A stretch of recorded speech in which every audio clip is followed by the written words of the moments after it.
E Paulo ilustra o que ele está dizendo com a figura de uma armadura no verso 11. O que é que significa ser fortalecido no Senhor? Será que tem uma ilustração que nos ajuda a compreender esse revestimento de poder que nós precisamos da parte do Senhor Jesus? Paulo, no verso 11, diz a mesma coisa, mas usando agora a figura de um soldado completamente armado.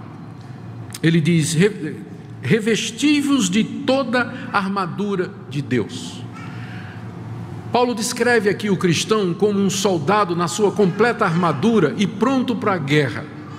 A armadura representa Cristo e o seu poder, e nós nos revestimos da armadura. A armadura serve de proteção para o combate. Ela traz os diversos elementos que Paulo vai descrever a partir do verso 14.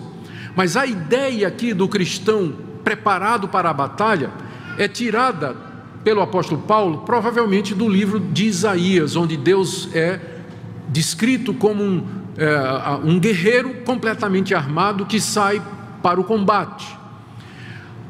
Ou talvez Paulo não precisava ir tão longe quanto o Antigo Testamento. Quando ele escreveu essa carta, ele estava preso em Roma. E como ele era um preso político e que ele havia conseguido prisão domiciliar, ele estava numa casa alugada. Então nós sabemos de outras fontes que os presos políticos que conseguiam morar numa própria casa enquanto aguardavam o julgamento do imperador, eles tinham um soldado da guarda pretoriana acorrentado a ele, para não fugir. Então Paulo provavelmente dormia com um guarda acorrentado de lado, quando ele escreveu isso aqui, não é? Um guarda da corte pretoriana, que era exatamente a guarda pessoal do imperador. Então Paulo não precisava nem ir para o Antigo Testamento. Ao lado dele havia a figura do soldado armado, que talvez inspirou isso que ele falou aqui. Ele podia tanto usar o Antigo Testamento quanto essa inspiração. Ao lado dele estava então a figura que bem ilustra o que ele está dizendo aqui. Ele concebe a vida cristã como uma guerra, e agora ele olha para o cristão e descreve o cristão como um soldado. Isso aqui é muito bom para nós termos cuidado em pensar que a igreja é um grande hospital onde que sua tarefa é cuidar dos feridos. Essa metáfora é muito difundida entre os evangélicos, não é? A igreja é um grande hospital e aí lá as pessoas vão lá para serem curadas das suas necessidades. É verdade, mas é curioso que nenhuma vez na Bíblia a metáfora do hospital é usada para descrever a igreja. Sabe quais são as metáforas prediletas no Novo Testamento para descrever a igreja? Um exército, armas, armadura, combate, guerra. Então, é claro, nós vamos à igreja porque nós queremos perdão, nós queremos cura, nós queremos reconciliação, nós queremos ser libertos da nossa culpa, do nosso mal, mas não para aí. Porque, na verdade, se você é de Cristo, você faz parte desse exército, você é um guerreiro, você está em combate, você está em conflito, há uma guerra acontecendo. E você precisa, para enfrentar essa guerra, se revestir da armadura de Deus, que é o poder do Cristo ressurreto. Revesti-vos de toda a armadura de Deus. Essa é a figura que Paulo usa para explicar a necessidade que nós temos de estar preparados para enfrentar essa guerra tremenda. Ele nos dá algumas causas em seguida para que nós tomemos a armadura de Deus ou nos revistamos do poder do Senhor Jesus. A primeira está no final do verso 11. Revesti-vos de toda a armadura de Deus para poderdes ficar firmes contra as ciladas do diabo. Aqui ele introduz o nosso inimigo, que ele chama de diabo. Diabo é o nome padrão do Novo Testamento para esse espírito caído, inimigo de Deus, perverso, que tem como objetivo destruir a obra de Deus aqui nesse mundo. A palavra diabo significa acusador e vem de uma raiz grega que significa jogar alguma coisa através. Então a acusação é isso mesmo, você joga palavras através, não é, da distância entre você e a pessoa, as palavras como uma espécie de arma que você lança e acusa a pessoa. Esse é o nome de Satanás, é aquele que fica lançando acusações contra o povo de Deus. Mais adiante Paulo vai se referir aos dardos inflamados do maligno, que diz a mesma coisa, não é? Que se refere exatamente a esta coisa. Esse é o nosso inimigo, ele é chamado de o acusador. Note que o método dele é descrito aqui como ciladas. A palavra grega para cilada é a palavra de onde vem a nossa palavra método, a palavra grega metodeia, de onde vem método, que indica um arranjo sistemático, alguma coisa estabelecida. E uma cilada é exatamente isso, é uma concepção bem organizada e estruturada de como você vai apanhar o seu inimigo. Talvez eu devia, aqui seja o momento de dizer que a visão que Paulo tem dessa batalha, ela é um pouco diferente da perspectiva que é trazida pelo movimento de batalha espiritual hoje.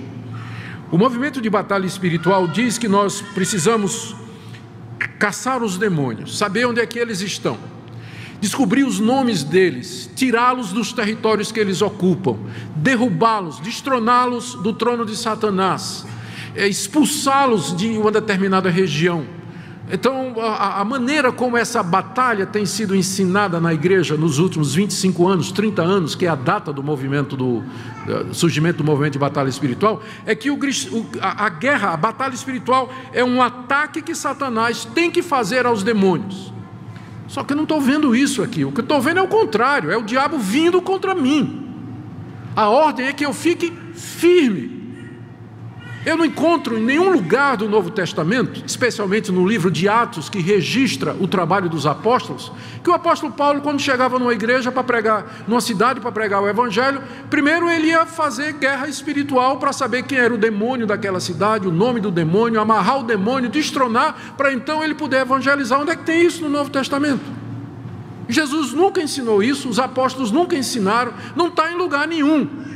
O que a Bíblia está dizendo é que nós já vencemos, o nosso Cristo já venceu, Ele tem todo o poder no céu e na terra, resta-nos ficar firmes contra o inimigo derrotado que vem ao nosso encontro para fazer o maior estrago que ele puder, mas a vitória já é nossa. Então é uma batalha de resistência.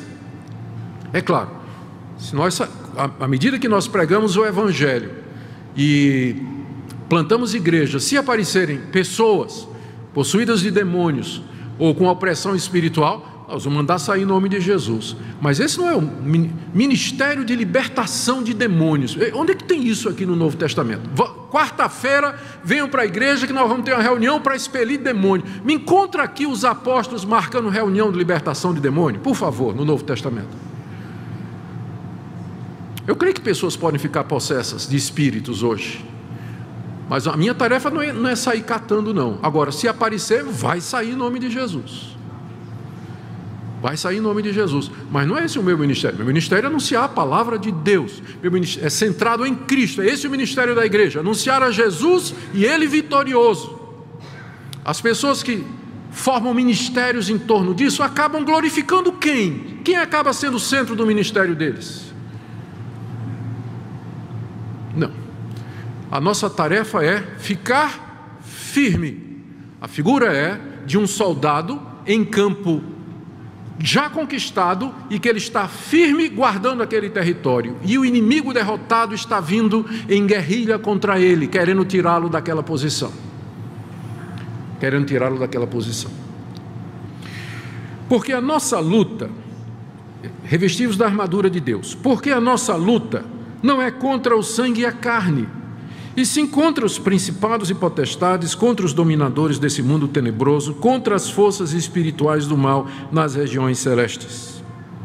Portanto, tomai toda a armadura de Deus. A razão pela qual eu tenho que me revestir do poder de Cristo nesse mundo, viver unido ao meu Salvador vitorioso, como um soldado que está vestido de uma armadura, é porque os inimigos que eu tenho para enfrentar, eles são muito maiores do que eu, e eu não posso vencê-los na minha força.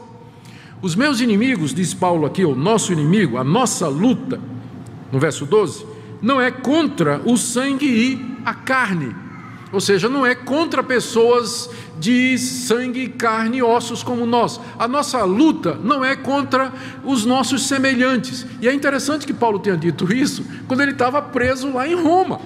Ele estava preso em Roma. O imperador é inimigo dele.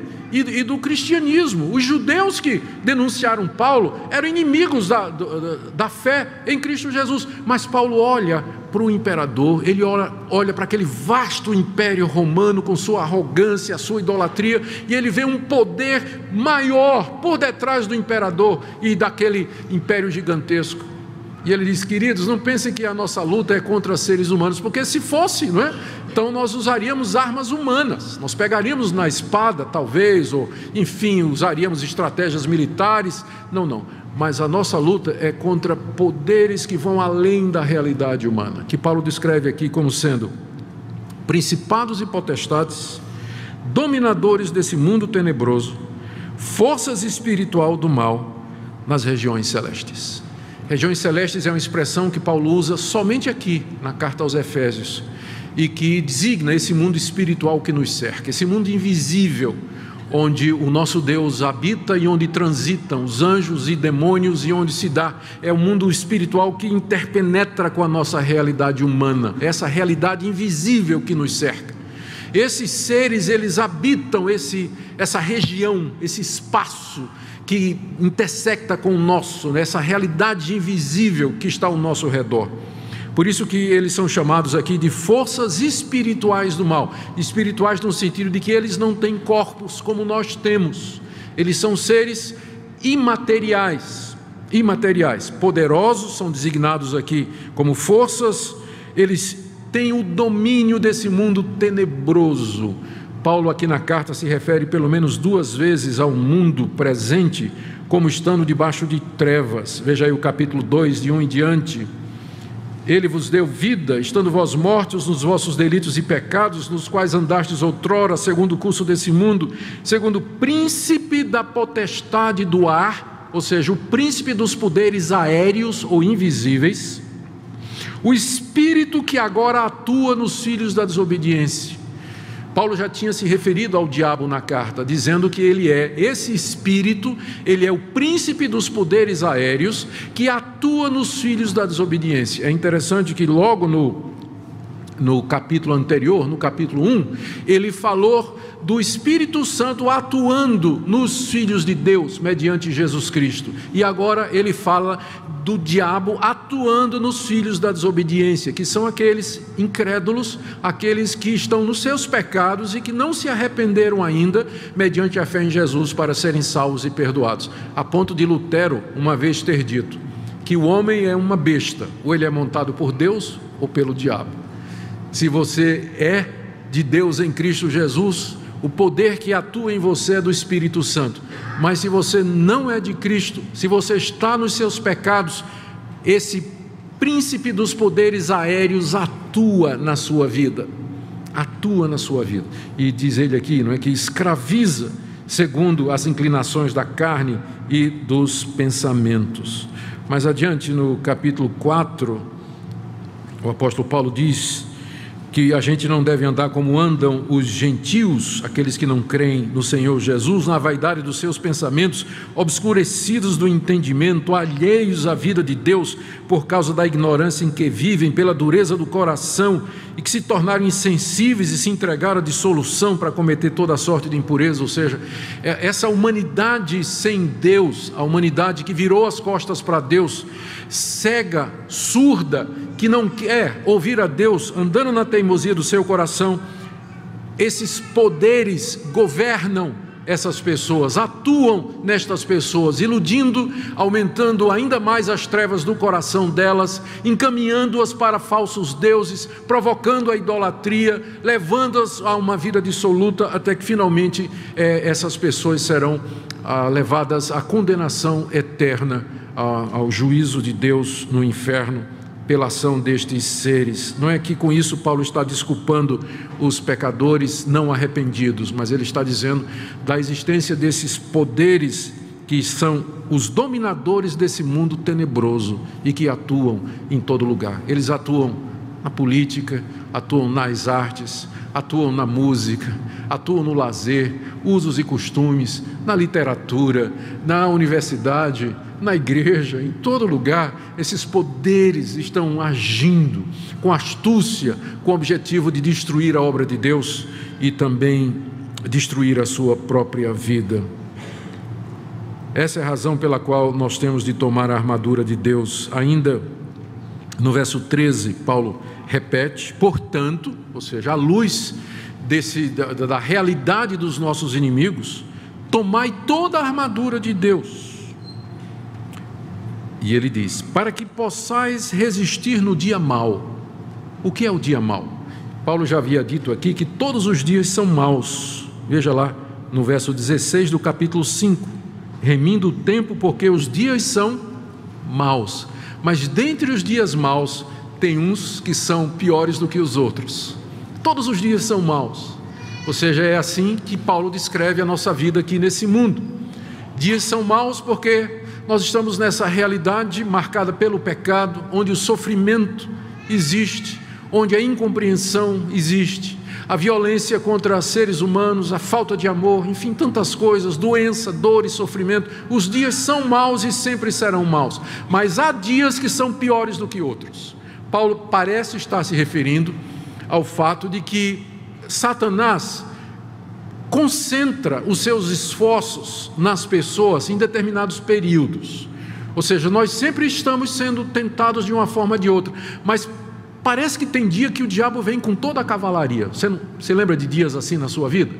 Que parece que ele resolveu marcar você. Quer dizer, talvez você já tenha uma presunção muito grande você pensar que o diabo veio pessoalmente tentar você. Ele deve estar tentando John Piper, John MacArthur, esse pessoal. Para nós ele manda um demônio de terceira escala, alguma coisa assim, não é? Então é muita pretensão sua pensar que Satanás em pessoa está tentando você. Ele está tentando esse pessoal lá. Mas, porque ele não é onipresente, né? Satanás não é onipresente, ele não está em todo lugar ao mesmo tempo. Mas ou ele ou uma secla dele, parece que concentra. Tem dia que você tem a impressão que todas as forças do inferno se levantaram contra você. Aquela confusão mental, aquelas trevas, aquela angústia. E esse dia, na verdade, ele pode durar semanas, pode durar meses, pode durar anos até, em que você está sob profunda opressão, angústia, dificuldade, tentação. Eu uso como ilustração um período que eu acho que foi o dia mau da minha vida. Eu já tive vários, mas esse aqui foi quando nós estávamos na Holanda. Eu estava estudando para terminar o meu doutorado, estava com a Minka e com as crianças, e o professor que era o meu orientador lá na Holanda, ele era um ateu, não acreditava em nada. E quando ele soube que eu estava vindo da Universidade de Westminster, nos Estados Unidos, que é uma universidade muito conservadora, ele resolveu acabar com a minha fé. E aí, como ele estava me orientando, ele passou então uma lista de livros que eu tinha que ler. E aí você imagina tudo quanto é de ateu e liberal que eu tive que ler durante 1 ano e meio para poder fazer trabalhos para esse professor. Eu comecei a ler, e olha que eu já era um crente maduro, já era professor, já era pastor, já tinha dado aula no seminário, era um crente maduro já. Comecei a ler, e comecei a ler. E gente, de repente, eu comecei a perceber alguma coerência, né? O que aquele pessoal estava dizendo, e aí de repente a dúvida começa a entrar no coração. Será que é verdade o que esse pessoal está dizendo? E aí entrou dúvida no meu coração, a ponto de que eu comecei a questionar a própria existência de Deus. E aquilo me paralisou. Quando eu me ajoelhava para orar, eu não conseguia orar. Não conseguia orar porque eu não tinha certeza de que tinha gente do outro lado me escutando. E durante 1 mês e meio, esse foi o dia mau, foi o pior dia mau que eu passei. Eu só fazia soluçar, eu não conseguia falar com Deus. E aquela opressão, aquela angústia, a dúvida entrou no meu coração e me questionava, e eu não sabia de nada. Escapei por isso aqui de ser ateu, por isso aqui. Finalmente, em desespero, eu falei com o meu orientador nos Estados Unidos, Dr. Moisés Silva, um cubano naturalizado brasileiro, homem de Deus.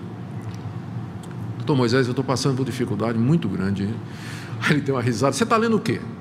O professor passou isso. Ele deu uma risada e disse: leia esse livro aqui, que é Antídoto, leia esse aqui. Então, me indicou todas as literaturas, e foi o que Deus usou para terminar. o dia mau, não é? A ação daquele professor que me ajudou intelectualmente, e minha mente foi liberta para crer outra vez. Mas durante 1 mês e meio eu experimentei as angústias e as trevas da incredulidade como nunca eu tinha experimentado em minha vida. E hoje eu agradeço a Deus que me preservou, porque, como eu disse a vocês, eu cheguei muito perto de perder a confiança na palavra de Deus e na Escritura. Por isso diz aqui: tomai toda a armadura de Deus para que possais resistir no dia mau. Eu creio que eu só resisti porque eu sou crente mesmo, né? Sou convertido de verdade. E a graça de Deus, né? Lá no íntimo eu não conseguia fugir de Deus, né? Não conseguia virar as costas para Deus, não tinha certeza de que Ele existia, mas também não tinha tanta certeza assim a ponto de dizer: eu vou virar minhas costas agora, né? Ele me segurou durante esse tempo. Há um dia mau que é diferente para cada pessoa. Talvez um sofrimento, uma doença, um relacionamento, um problema sem solução, não tem luz no fim do túnel, mas para enfrentar esse dia e continuar crente, você precisa estar revestido da armadura de Deus, da força do Senhor Jesus e da glória do seu poder. A última razão que ele coloca aqui para que nós tomemos a armadura de Deus está no final do verso 13: para depois de termos vencido tudo, permanecer inabaláveis. O alvo de Deus é que nós fiquemos inabaláveis aqui nesse mundo. Nós podemos sofrer ataques, nós podemos passar por momentos difíceis, como este que eu descrevi para vocês. Eu sei que você poderia contar também uma experiência, mas o alvo de Deus é que nesse mundo mau, cheio de dias maus e do dia mau, você possa passar por ele e permanecer crente, permanecer fiel a Deus. E por essa razão, você precisa se revestir do Senhor Jesus e da força do seu poder. Como um soldado veste a sua armadura para ir para o campo de batalha. A gente vê com tristeza cristãos completamente descuidados, que começam o seu dia ou vão para a batalha do dia a dia sem buscar a Deus, sem oração, sem comunhão com Deus, sem meditação na palavra de Deus, não tomam nenhuma atitude. Não é à toa que eles são laçados, não é à toa que são derrubados em problemas morais, em angústias, em erros e tropeços, e às vezes seguem heresias perniciosas, porque são descuidados na sua vida espiritual. A Bíblia é muito clara: você não pode ir contra esses poderes. E você precisa do Senhor Jesus, está revestido dele, senão você é uma vítima fácil, mais uma, que vai cair por causa da ação do diabo. Ele sabe exatamente as suas fraquezas e vai colocar no seu caminho aquilo que lhe atrai e lhe seduz. E você vai pousar como um passarinho naquele pé de árvore favorito, sem saber que ali está a armadilha, que vai lhe ferrar e vai lhe segurar e vai destruir a sua vida. Portanto, irmãos, tomemos toda a armadura de Deus para vencer tudo e permanecer inabaláveis.